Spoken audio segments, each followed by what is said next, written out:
Welcome, everybody. Thanks for your patience. ESPN ran a little bit late, but we got Kenny here.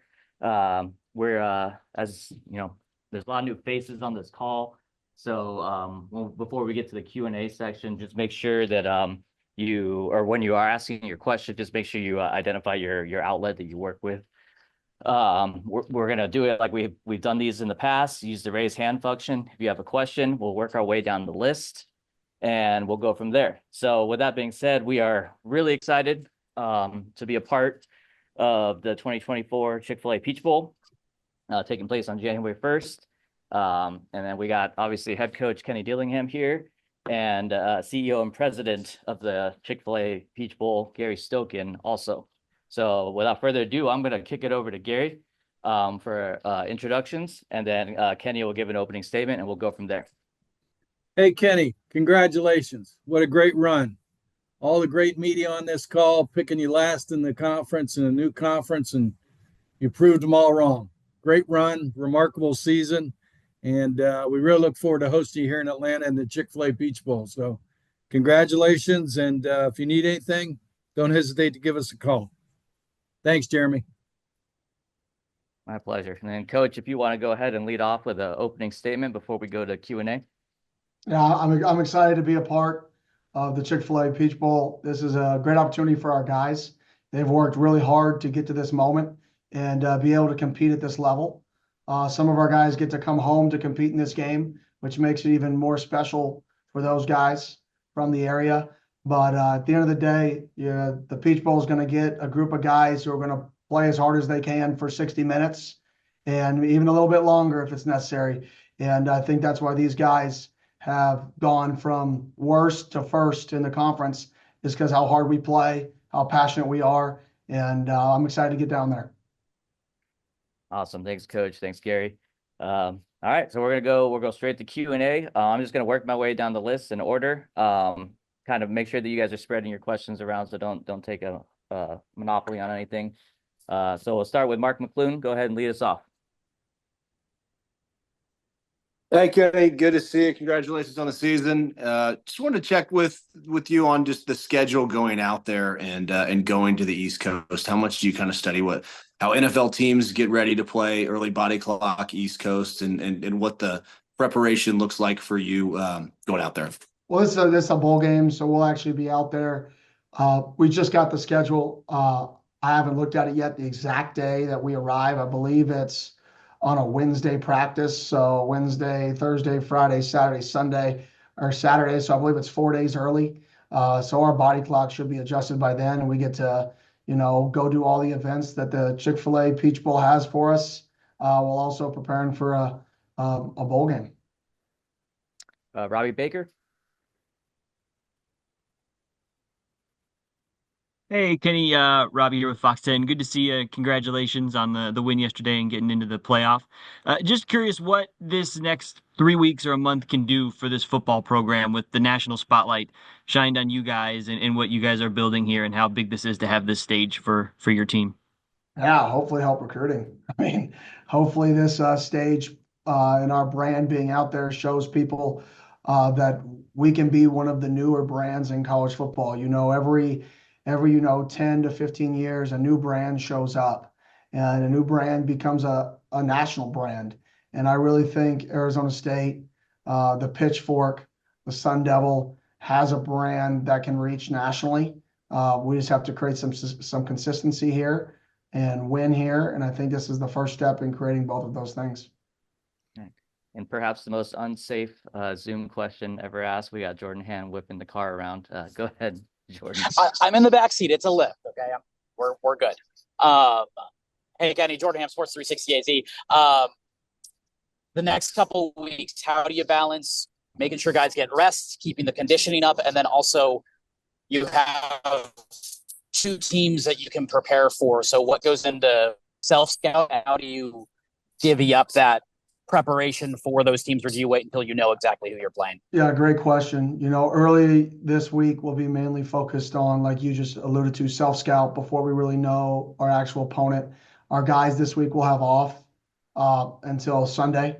So they'll have, after tonight's banquet, they'll have off till next Sunday, get to go home, get to get refreshed, get their minds right. Everybody's going to tell them how good they are this week when they go home and all that stuff. And hopefully they can get that flushed out of their mind from when we come back Sunday and realize that we're still probably the worst team in this playoff, according to what everybody believes.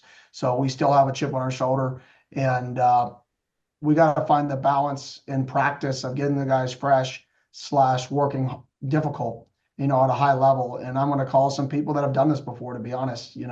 I haven't. And act like I have all the answers is not the truth. So why wouldn't I call somebody who's done this before? And I have a few names I'm not going to mention of guys I'm going to call and ask their opinion of how they balance this out and how they were successful in their past. Jordan Spurgeon. Hey, Kenny, Jordan Spurgeon, also Sports 360 AZ. I guess we like Jordan's over here. So this is your first chance to, as a head coach, bring in early recruits and get that extra practice in early now with these next few weeks. Is that also something that you plan on asking others how they've kind of navigated that in the past, or do you have a game plan for that for anybody that's coming early? Yeah, that's something I've done in the past in terms of bringing guys in for bowl prep and stuff like that. So the guys, we've already been monitoring that. And we kind of had that plan since we were going to be in a bowl game. That was after Christmas here for a few weeks. So we were planning on that, and we got a plan. Not everybody can do that based off of the graduation dates and stuff like that. But the guys who can will be here, and they'll start to get to work. Cooper Burns. Hey, Kenny, Cooper Burns, Sun Devil Daily. You've played in a Chick-fil-A event before at Mercedes-Benz Stadium, playing the Kickoff Classic against Georgia, and also, some games in the South in the SEC. What are you going to kind of tell your team about maybe playing in Mercedes-Benz Stadium and also just kind of some of the big game atmospheres down there? Don't play the game. Play the game, not the occasion. I stole that line from Dan Lanning when I was at Oregon with him. And he probably stole it from somewhere else, right? And, coaches are just, a byproduct of stealing things from each other. And that was something I took from him, is play the game, not the occasion. And don't get caught up in the moment, just one play at a time. Cam Cox. Hey, Kenny, congratulations. Can you just take us inside the room, the moment that it was announced where you guys were going? You're all about your players. What's it like to see them celebrate the way they have the past couple of days? And then especially last night, I know you didn't see it in person, but to see them bring that trophy inside of Sun Devil Stadium. Oh, yeah, they're fired up. I mean, wouldn't you be? Everybody counted you out. All these guys came here and they joined a team that was 3-9 back-to-back years. They joined the team. All of these guys, other than 4 guys, are brand new. So they picked to join a team that was that wasn't good at all. That there was no positive media attention around it. That had sanctions and penalties and everything, and they've completely flipped it upside down. And there's going to be real emotion that they'll carry on for the rest of their life with each other. They'll always have these moments that they'll be able to remember together. And I think that was just another one of those moments of being there to see their name picked, on national television when they were picked dead last to start. That's pretty special for them. And the best part is, they're still hungry to see how far they can take the journey and how far they can take the ride. Vince. Hey, Coach. Vince DeLisio, Varsity Sports Show. Coach, going into the season, very reminiscent of another team that was an outright champion 28 years ago that I'm an alum of, part of the team and the staff of the 96 team. Going through that season, a lot of excitement, pulling the Valley together. How are you going to continue that momentum, not only for this game, but beyond to continue to stay at a high level? Yeah, well, when we were putting together, when I first got here, our plan was never to win in year 2. Our plan was to win in year 3. Our plan was to sign younger transfers that we could build around for years 3 and hopefully then turn a corner with enough youth on our team that we've recruited. So because of that, 35 of the 44 guys in our 2 deep have the ability to return. So hopefully we can get back 35 of the 44 guys that have got us here. Obviously nowadays with the portal and NIL, and us not being, one of the top NIL programs in the country, there is a chance that other teams try to, come in and poach some of our guys, which is unfortunate. But I think the majority of our team wants to be here. We'll stay together, and I think you combine that with the freshmen that we've signed in the past, that'll be better. I think we have a really good building block for next year to sustain this success and not just be a flash in the pan. Max? Hey, Kenny, Max Peta, Walter Cronkite Sports Network. I'm also in a car as well. Bear in mind, you mentioned preparing for this week. Obviously, preparing for kind of like a road game kind of environment with the Iowa State fans, the ASU fans going to be clashing. With the fact that you're going to be playing either a Clemson or Texas team that is closer to Atlanta, that will possibly have more fans in the building come game day, how are you necessarily going to prepare this team? Are you going to try to prepare it as a road game, just kind of like a traditional road game during the season, or a necessary neutral site game where it does feel different because it's a bowl game? Yeah, I think we'll play just like we did this last week, a neutral site game. Obviously, regionally, we're playing out of our region, so you're naturally going to have more fans of the opponent. So, but we've played road games all year. We've played home games all year. So I don't think that part is going to be new. It's just going to be, how loud does it get? In my history with bowls and stuff like that, it's not as loud as going to play on the road at one of these teams. So it's not as hostile from that perspective. So a little bit of both. Blake, you had another car question. Yes, here we are. Hey, Kenny, Blake Neiman, Sun Devil Source. Transfer portal opens tomorrow. What are you trying to accomplish in the transfer portal, and how well positioned do you feel you are to accomplish it? Yeah, I feel like guys will want to be here. I think the success we've had with the guys that have come here speaks for itself. I think the relationships we've had and built with the guys that are coming back here, and those guys hopefully not choosing to enter the portal, but choosing to stay here and continue to build this, is testament to the culture that we have. And I think that's really, what matters is the people that come here love it here. And the people who transfer here want to be here and want to stay here. And I think that says something about the guys and the relationships in today's day and age in college football. So it's going to be big. What we're looking to do is make our team better. And like I tell every person I ever sign, my job is to sign somebody better than you. Point blank. And that's going to be from now till forever. If you want something guaranteed, this is not the place for you. If you want somebody to tell you the truth and be honest with you, it's a great spot. But you better not have soft feelings, because when we get in my office and we have a real conversation, it's going to be real. And I think that's what it's about. I think that's what guys need more than ever, is real conversations. David? Hey, Coach. David Howman with Devils in Detail. Much has been made online about both Arizona State and Oregon being two former Pac-12 teams that went on to win their conference championship in their new year in the conference. Obviously, you were working under Dan Lanning with Oregon before coming here. What does it say about these two programs, the way that you've built Arizona State up, the way that Dan Lanning's built up Oregon, that you've both been able to have so much success in your first year in the new conference? Yeah, I mean, Dan's one of the best coaches I've ever been around. Dan was at my wedding. Dan and his wife, Sophia. I've known Dan since I was a high school coach in Arizona. So I have so much respect for Dan, not just as a head coach, but as a football mind. His ability to go offense, defense, special teams, and be involved in all three phases is, in my opinion, really special. And then I think he's an elite motivator. For us, I don't know. Like I said, we're just trying to be the best versions of us. I don't know why the success we're having, other than these guys are special. Like, you walk into the room with these guys and they've just got a special aura about themselves, that they truly live every day with a chip on their shoulder. And I think that's what's got us this point, is that chip on their shoulder they all live with, to push themselves to be better. And then they genuinely care about each other. Our guys, 60 guys hung out together last night when they got back in town. How often does that happen in today's day and age of social media and phones? Do 60 people go to the same place? And I think that's really our secret sauce right now, is the genuine relationships our players have with each other. You're on mute, Jeremy. I got you. A while since I've done this. Thanks. Jordan, I'll come back to you in a second. I'm going to go to Mike so he can ask his first question. Yeah. Which Mike? Yeah, you.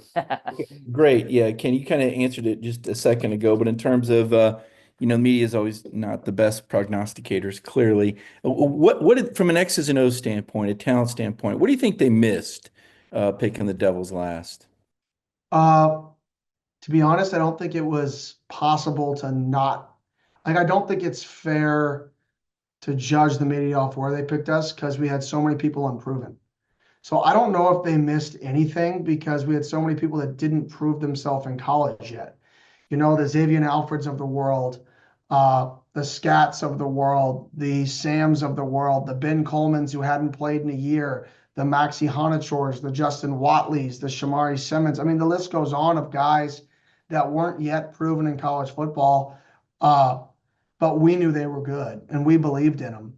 And or maybe they just had a bad experience, like the Clayton Smiths and the Princes, for some reason or another, why they didn't get on the field at their last school as much as they thought. But it was more, I don't know if they missed, as opposed to, I don't know if our guys / our team had proven ourselves yet to be respected. And I think it goes both ways. You have to prove yourself in order to be respected. And I think we just didn't have a lot of that proven respect yet on our team. And I think it's really hard nowadays, and it's easy to, judge people with 60 unknown dudes. That's pretty hard to do. Patrick Brown. Hey, Kenny, Patrick Brown with PHNX. Congratulations, first of all. Just wanted to ask you, I know you never make it about yourself, and I completely understand why, but I am curious, reflecting back on your journey through ASU and being local, if this is more meaningful to you to bring this type of excitement and to bring this program to this level. Oh, of course. I mean, me being from here and me being a fan, growing up a fan, it definitely is super exciting to see just the Valley getting excited. I mean, when I first got here, I said, activate the Valley. And what I meant was just get the Valley back excited around Arizona State, because we're one of the few college towns and college football programs that the city could actually get behind. A major city can get behind because the college football program was here before this major city was here. And I really think there's a uniqueness here that if we do it right, and if there's commitment from the top down and we're united, I think there's an opportunity here for us to be a name in college football, very similar to what Dabo did at Clemson, in this last 20-year cycle, how he has changed that program into one of the blue bloods. I think Arizona State has that ability if done right and if the commitment is there. Hode Rubino.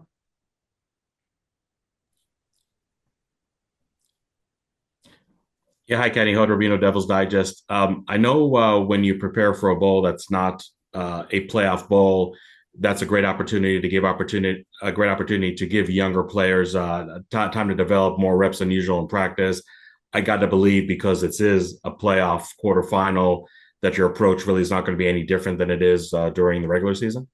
Well, we'll have a few weeks of practice where it will be young guy driven, just trying to get the vets some rest.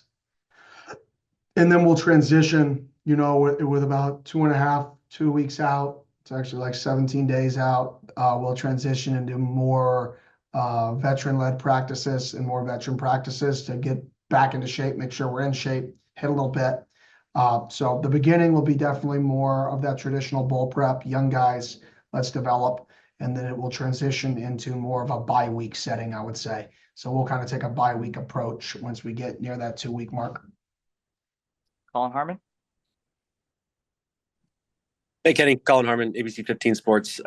Curious if you could kind of walk me through the thought process and the emotions as you walked into the meeting room this morning to watch the selection show, and kind of that ASU versus Boise State, who would get the 3 chances of playing in the Fiesta Bowl at ASU at home, kind of what that was like for you.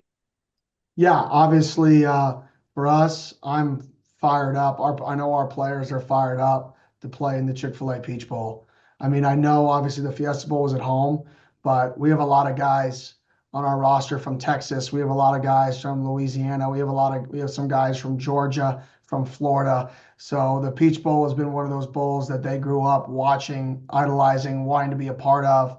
And for us to get selected there, those guys couldn't be more excited. The joy in the room when we were picked for that game was through the roof. All right, we'll start taking the last couple of questions here, starting with Jordan.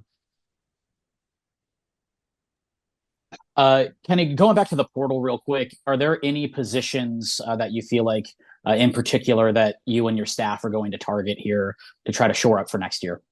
Yeah, wide receiver. We got to get some. We're going to lose a lot of wideouts, so we're going to take a wideout. Offensive line. We're moving some guys around, so we're going to take a couple, one if not two, offensive linemen. A running back. Scat's leaving, and Scat's pretty good, so we need to find somebody to take out some of his carries. I feel good about the guys behind Scat, but Scat's a bigger back, so we got to get another bigger back in here to replace him. On the defense, we're losing an end and a D tackle, so one end, one defensive tackle, and then probably one safety, depending on what happens here in the next week or so. So, if anybody good like that goes in the portal, just hit us up. All right, Cooper. Hey, Kenny, just to follow up on kind of what you said a second ago about some of the local kids. When you guys were picked to the Peach Bowl, did you talk to Jeff Clark or kind of see his reaction since he's a local kid from Powder Springs? Oh yeah, he was fired up. I actually made a joke to him. I'm like, you guys know we're going to the Peach Bowl in New Orleans, and see if he caught it. And he's like, it ain't in New Orleans. I grew up watching this thing. This thing's in my hometown. And some of the other guys from the West Coast were joking, but he's so excited, man. I mean, this is a dream come true for some of these kids. And I think sometimes you get lost a little bit in the playoff and where you're ranked and all this other stuff. These bowl games have such great tradition. They've been around for so long, generations, that these kids grew up dreaming that they would one day walk and be in a stadium to play in the Peach Bowl, and it's everything they dreamt of. And this is a game that for these guys, it's their whole football world coming to just one moment in time, in Georgia, in the Peach Bowl, at the same moment with everybody. And it's just so special for them. And I can't wait to see how hard they play. All right, these are going to be our last three questions here, guys, starting with Matthew. Coach Matthew Jacobson, C-Tray Sports. Obviously, Scat has missed time. Jordan Tyson did not play in the conference championship. What makes you and what has made you throughout the season, next man up, made you so confident in this roster and their ability to play through adversity? We don't make excuses. The one thing I absolutely hate is excuses. Like, we operate 5 minutes early.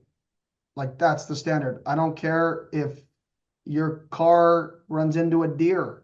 If you're not early, you're not early. Like, it doesn't matter. Nobody in life is going to ask you why you didn't get something accomplished. They don't care. They care if you get it accomplished or you don't. And that's the real world.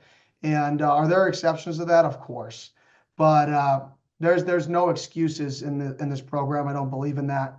It's next man up, get the job done, find a way, pour everything you got into it every single day, and repeat and repeat and repeat. And I think that's just the culture that our leadership council has created within the program. And I think the best part about our team right now on that topic is I challenged our best players that they have to work the hardest and set the highest standard. And we're only going to be as good as them. And I think those guys play the hardest, and those guys have set an identity for our program that Sun Devil Nation can be proud of. Jordan? Kenny, so what's it been like this last week or so, seeing Scat sort of become recognized and almost a household name in college football? Because he has this, you mentioned the word aura earlier about him. Even walking into Sun Devil Stadium last year, he had the awareness of how to get to the crowd and play to both crowds and hold up the belt and the trophy and everything. He just has that sort of natural entertainer to him. What's it been like just seeing that, a lot more people are getting to experience that now? Yeah, it's awesome for him to be able to, reap what you sow. And, people start to talk about him. He's worked so hard. He's been an underdog his whole life. Everybody's counting him out his whole life. So for him to finally, like, at this last stretch of his college career, people realize the special player he is pretty remarkable. And in my opinion, the Chick-fil-A Peach Bowl is getting somebody who should be up for the Heisman. He should be in the top 5. And you're going to get a Heisman caliber player playing in that stadium. And I think he's deserved that. And not only are you getting a Heisman caliber player, you're getting a Heisman caliber person. He's an unbelievable person. He signs autographs for 20 to 30, 50 people after every game. He'll stay out there as long as possible. He's one of the smartest kids on our team. He ran a run the other day. He ran backwards, realized he shouldn't have done it, and then threw the ball away. What kid has the awareness to throw, even though it was not exciting for me. What kid has the awareness to not panic, but actually make an intelligent decision, which is crazy, and throw the ball away in that setting? Whether we want him to do it, that's a different topic. That just tells you the awareness level that kid has, the intelligence, and the fact that he walks into the high school state championship last night. It was his idea because he wanted to give back to the community. What else would you want in a person? And I'm just so happy for him to get the national recognition he deserves. All right, Vince, we'll go ahead with the last question here, and then I'm going to kick it back over to Gary for any closing comments. All right. And Coach, by the way, your car hitting the deer comment drew a pretty good laugh from my wife here in the background. But the question I had for you is talking about money, NIL money. It's no secret that other parts of the country, other schools, other conferences have traditionally drawn a lot more financial support. Have you noticed a big difference, a spike, you personally, with pushing the Sun Angel Collective since, the 10th game of the season, the 11th game of the season till now? And what can we do to help? Most of us here are local. Yeah. I've been trying to push it probably as much as, if not more than any head coach in the country, because I think it's my obligation to my players to work for them. My job is to help them get what they want and succeed in life. And that's literally my job as their coach. And for us, those kids want to be here. And it's unfortunate that those kids want to be Sun Devils, and some of them are going to have to face, they're going to have to face questions of, do I want to be a Sun Devil more than I want another $300,000? And I think these kids want to be here. And I think if this community wants a winner and wants to continue to have a winner, then they're going to have to step up and continue to step up, because they already have stepped up. But the only unfortunate thing is we keep winning. And it's funny how when you keep winning, it gets more expensive to win. It's amazing how that happens. And the more we win, the more people are going to offer our players, and the more we have to understand the investment that's needed to keep our roster here. But I can say this: everybody can see it, and it's clear. Our guys are passionate about ASU. Our guys still sing the fight song. They all know the fight song. They're singing it on the plane. They're walking out on the field in Arizona high school game, hoisting the trophy. These guys are passionate about being here, in more of an old school college football mantra of, they have passion for this university and this school. And I just hope we give the resources to this program that can allow us to keep this roster together and see how far this team can go in the future. Awesome. Thanks so much, Coach. And then Gary, any final comments on your end? Yeah, just thanks to you, Kenny and Jeremy, for hosting this. And we look forward to hosting you reciprocally here in Atlanta, in the capital of college football. I'll tell you a quick story for the media as well. Back in December 30th, 1970, Frank Kush and the Arizona State Sun Devils were number 8 in the country, and none of the big bowls at that time would take them. And the Peach Bowl brought Frank Kush and the Sun Devils here to play North Carolina. And the Sun Devils won 48-26. Vince Dooley was there because his brother, Bill Dooley, was the head coach of North Carolina. And in the first quarter, it rained. Second quarter, it sleeted. Third quarter, it snowed. In the fourth quarter, it iced. And the people from Phoenix said, hey, it's 80 degrees out there in Scottsdale. Why don't we start one of these? And out of that, the people from Phoenix started to meet with the people from Atlanta, and the Fiesta Bowl was created out of that. So kind of a neat story of the relationship between the Valley there and Atlanta. And, I still remember Vince Dooley, who has passed away, said, Gary, I was so cold, I had to leave my own brother. I was on the sidelines. I had to leave and go home. I was so cold. So, but Kenny, we promise you 72 degrees. We're in a dome stadium now, so you and the media don't need to worry about freezing at the Chick-fil-A Peach Bowl. But again, we look forward to hosting the media. We're a very hospitable city in Atlanta, And it's a great time of the year to be here. Great hotels and walking distance to a lot of the great facilities. And Kenny, anything you need, let us know. Awesome. Thanks so much, guys.